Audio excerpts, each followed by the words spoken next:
Yo soy Erwin Vázquez y esto es Ruta Innovación. ¡Comenzamos!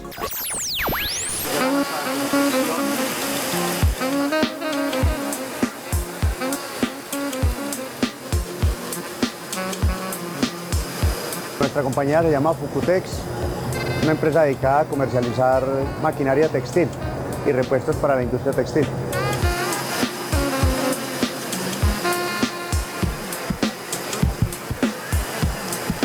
Acá tenemos máquinas de tejido de punto, o sea, con todo lo que se hace ropa interior, camisetas. Esta máquina, por ejemplo, es una máquina listadora, hace rayas, hace las camisetas de rayas. No cualquier máquina puede hacer rayas.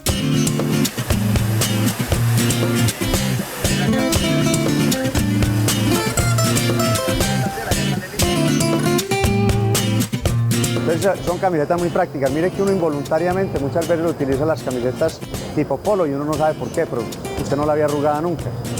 El tejido dura mucho. Es un tejido muy fresco porque es como un nidito de abeja, pequeñito, transpira mucho. No es lo mismo que uno estar con una cobija de eso.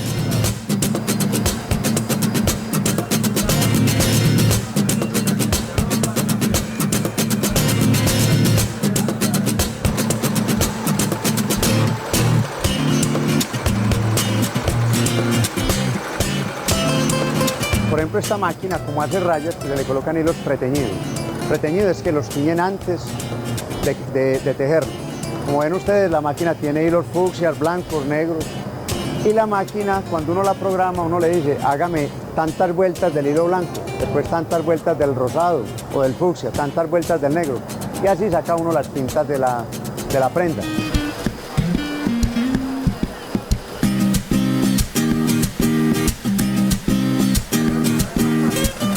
Esta máquina toma los hilos, los lleva por tuberías que tienen cerámicas para evitar fricciones y en el fondo de la máquina se está envolviendo la tela continuamente. Ahí se sacan rollos de 25-30 kilos. Prácticamente esta tela ya sale lista para confeccionar. Como ya está teñida, de pronto le dan un lavado, no más. Pero normalmente estas telas ya están listas para la confección.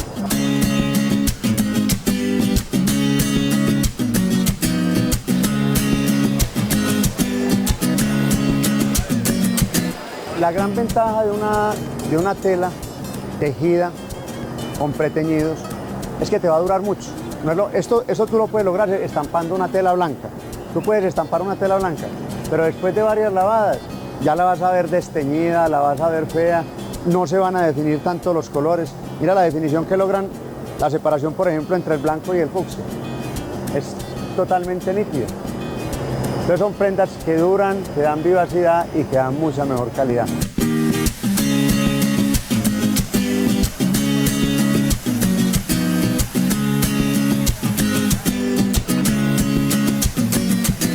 Una máquina de estas producía 450 kilos por día. Hoy en día están produciendo 700 kilos por día.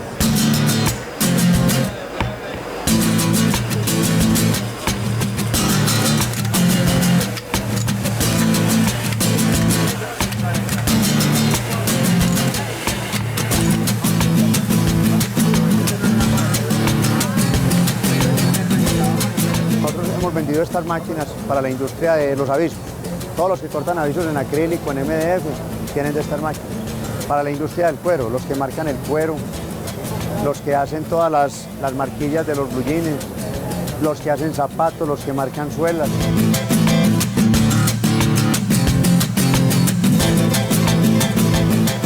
Hoy en día todas esas cosas que uno dice, ¿por qué tan barato venden esto y un trabajo tan elaborado? Es porque han aprovechado la tecnología. Acá nosotros tomamos una foto, mira, tomamos una foto y simplemente con un programa como es el Corel lo digitalizamos y sacamos esto. Entonces hay muchas ayudas tecnológicas hoy en día. O sea, las máquinas hoy en día están hechas para trabajar a alta velocidad y con una alta confiabilidad.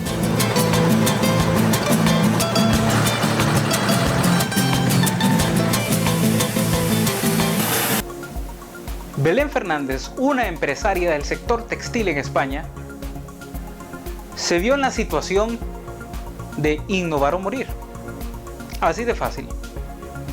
una pequeña empresa del rubro textil que necesitaba optimizar sus procesos. En el video anterior vimos cómo hay empresas que se dedican a solucionar estos problemas. Ahora bien, ¿en qué situación realmente está usted? ¿Su empresa también tiene este mismo desafío? Veamos cómo ella solucionó este problema.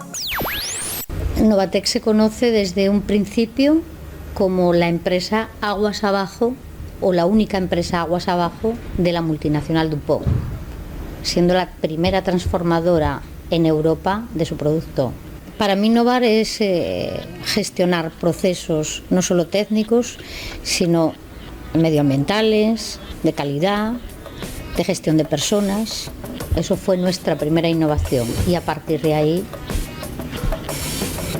innovamos día a día.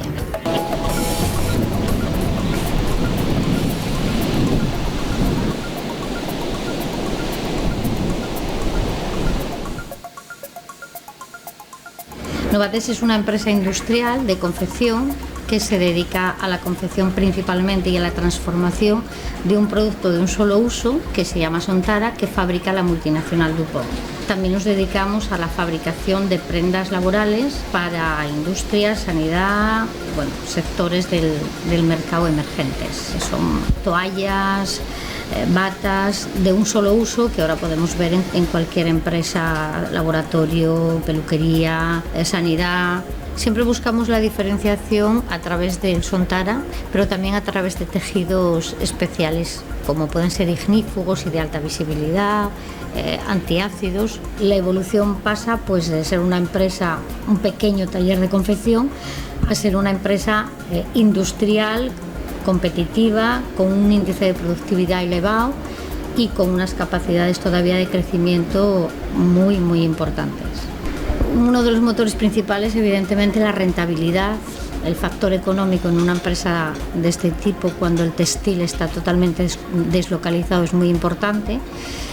Y otro de los motores es, yo creo que la testarudez en algún momento de tirar para adelante por un proyecto que, a pesar de el textil desaparecer prácticamente de toda España, apostamos por él y creemos que en breve se volverá a demandar textil nacional con la marca verde y dejaremos de importar productos que podemos fabricar casi con los mismos costes que se pueden fabricar hoy en día en cualquier país del mundo. Es una evolución basada en la resistencia y basada en la supervivencia. Era innovar o morir. Cuando tú entras en un proceso muy, muy determinado de I+D+I, entras pues por muchas razones, pero principalmente porque te aporta valor añadido y te va a aportar en un futuro no muy lejano, una diferenciación con el resto de empresas del sector. Los procesos de innovación siempre vienen a través de la observación y de la necesidad de generar nuevos proyectos. A veces es un pensamiento corto e inmediato que tienes que llevar a la práctica y otras veces es un análisis de lo que te rodea y sobre todo una observación constante. Siempre se contempla la innovación en términos técnicos y en términos muy, digamos, científicos. Yo creo que la innovación también está en los procesos de trabajo con la gente, en la gestión de las personas, en la gestión de los equipos. Esta crisis nos tiene que llevar a pensar en que los valores y la forma de trabajar con la gente tienen que formar parte de la innovación de todo un sistema industrial que hasta ahora se basa única y exclusivamente en partes técnicas y partes económicas. Yo creo que lo más complicado dentro de cualquier empresa es la gestión de personas, buscar un equipo que sea cohesionado y además gestionar ese equipo de una manera diferente. En los momentos complicados al final aprendes. Los dulces te ayudan a seguir avanzando. Te voy a hablar del más dulce. Hubo muchos, pero hubo uno muy reciente, cuando nos comunicaron que nos habían dado el distintivo de igualdad de oportunidades del Ministerio de Sanidad, compartido con 36 empresas de un caché importante, superempresas. Para mí, personalmente, fue uno de los momentos más dulces de Novatex. Hablamos de igualdad en valores, pero también hablamos de igualdad en el trato, igualdad en salarios, igualdad en participación, igualdad en la gestión de hombres y mujeres, y hablamos de no discriminación, forma parte del día a día de Novatex, y yo creo que no hay nadie en esta empresa que no esté pensando en la igualdad de oportunidades. Intentamos además ejercerla a pies juntillas.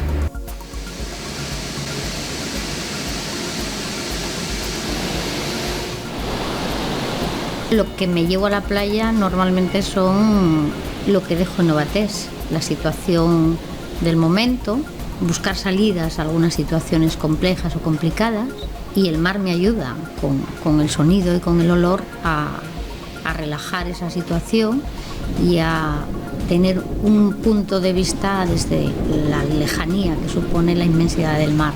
Me ayuda a pensar y me ayuda a relajar, me ayuda a bajar el nivel de estrés y a ser más consciente de que lo que tengo es que resolver el problema o analizar una situación para llegar a buen puerto. No siempre vas con problemas al mar, a veces vas simplemente a pasear y a vaciar la cabeza de números, letras, personas, máquinas, situaciones. ¿Qué valores aporto yo a Novatex? Yo creo que es el equipo, el cohesionar un equipo, el lograr que la gente te entienda en la comunicación y en lo que transmites, y el estimular a la gente. Soy Belén Fernández López, de Novatex, una empresa industrial con futuro que apuesta por las personas. Las buenas prácticas que podemos ver en casos como el de la señora Fernández son fundamentales para aplicar como lecciones aprendidas en nuestras empresas. Ahora bien, aparte de esas lecciones aprendidas, las tenemos que evaluar contra los modelos de negocio y económicos que rodean a nuestra empresa, ya sea en el país o la región. Por eso es importante que usted, como empresario, maneje conceptos de la economía y sepa cuándo es prudente invertir, mejorar o de repente esperar. El trabajo puede observarse desde muy diferentes ángulos. Una obligación pesada, una pasión, un desafío, una angustia, una fuente de sustento o un pasatiempo. Para los economistas en general, el trabajo es un mercado. En 3 minutos usted sabrá todo o casi todo sobre el mercado del trabajo. Imaginemos un país muy pequeño donde hay instaladas 10 empresas y viven 100 personas en edad de trabajar. De esas 100 personas, 56 son parte de la población activa, es decir, trabajan o buscan empleo. En su conjunto, nuestras 10 empresas y nuestras 56 personas activas constituyen, por lo tanto, un mercado, donde se compra o se vende trabajo. Como todo mercado que se precie, el del trabajo está basado en la oferta, es decir, los trabajadores, y el de la demanda, es decir, las empresas. Como los trabajadores más cualificados son más productivos que los no cualificados, las empresas están dispuestas a pagarles más. Pero el mercado del trabajo está muy segmentado. Una fábrica de alpargatas no contratará a un ingeniero de automóviles, por muy competente que sea, así como un constructor de automóviles no contratará a un cosmonauta. El precio del trabajo depende también de las circunstancias. En una situación de pleno empleo, los trabajadores disponibles son escasos, de modo que los salarios suben. En periodos de desempleo, por el contrario, la oferta de trabajo se hace sobreabundante y los salarios bajan. Pero volvamos a nuestro mini país, donde una parte importante de la población activa trabaja en minas de arponio. Los mineros ganan bastante, hasta el día en que se inventa el arponio sintético. Bruscamente la actividad de las minas cae espectacularmente, el desempleo aumenta y pronto son 5 los parados, es decir, casi el 9% de la población activa. Nuestro minúsculo mercado de trabajo es inundado por esos 5 desempleados que necesitan trabajar, pero cuyas competencias han pasado a ser obsoletas. Aceptan entonces puestos de trabajo con salarios muy bajos y pasan a ser trabajadores pobres, personas que tienen empleo pero cuyo sueldo no les alcanza para llegar a fin de mes. Frente a esta situación inédita, el gobierno reacciona estableciendo un salario mínimo. Los salarios más bajos aumentan considerablemente, lo que permite que los más pobres salgan de la miseria. El problema es que este aumento brusco del coste del trabajo amenaza la competitividad de las empresas. Si no quieren aumentar sus precios, deberán ahorrar. Por ejemplo, sustituyendo por máquinas a algunos asalariados o deslocalizando la producción hacia lugares donde la mano de obra es menos cara. El salario mínimo mejora la situación de algunos, pero puede provocar que otros queden desempleados. ¿Qué hacer? Vamos a imaginar ahora no uno, sino 3 países minúsculos con el mismo problema. ¿Qué hacer entonces? En el país número 1 se suprime el salario mínimo y se deja que el mercado fije por sí solo el coste del trabajo. Los salarios de los menos cualificados bajan considerablemente. Es la solución menos costosa para la colectividad, pero supone aceptar una sociedad con 2 velocidades, donde los pobres tendrán difícilmente acceso a la salud y a la educación. Para entender lo que pasa en el país número 2, hay que recordar que un salario incluye cotizaciones sociales que sirven para financiar el seguro de desempleo, el sistema de salud y la jubilación. En el país número 2, el gobierno conserva el salario mínimo, pero suprime las cargas sociales de los salarios bajos. Gracias a esta exoneración, el coste del trabajo no cualificado disminuye para las empresas, sin que baje el poder adquisitivo de los asalariados. En resumen, todo el mundo queda contento. El problema de la solución número 2 es su coste. Las cargas economizadas por las empresas son compensadas por el Estado y por lo tanto por los contribuyentes. En el país número 3, el gobierno estima que hay que aumentar la productividad de los trabajadores no cualificados, financiando programas de formación. Es costoso para los asalariados, para las empresas y para el Estado, pero permite a los trabajadores y a las empresas adaptarse a la evolución técnica de sus oficios. Bien, tengo una pequeña adivinanza. ¿Qué solución hay que elegir? ¿La 1, la 2 o la 3? En el mundo real las 3 soluciones coexisten y son contempladas respectivamente. En Estados Unidos, en Francia, en Dinamarca. ¿Cuál es la mejor? En este caso los economistas no saben qué decir. Es particularmente difícil evaluar los efectos a largo plazo de las políticas públicas. ¿Qué cifras deben tomarse en consideración? La tasa de desempleo, el desempleo de larga duración, la productividad. Y además, más allá de las cifras, estas diferentes soluciones provienen de la historia nacional, de modelos económicos y de diferentes opciones políticas. Dado que el mercado del trabajo ocupa un lugar social y humano con un significado particularmente profundo, no es un mercado homogéneo. Varía mucho de un país a otro. En el fondo, el trabajo es un mercado de acuerdos, pero es también muchas otras cosas.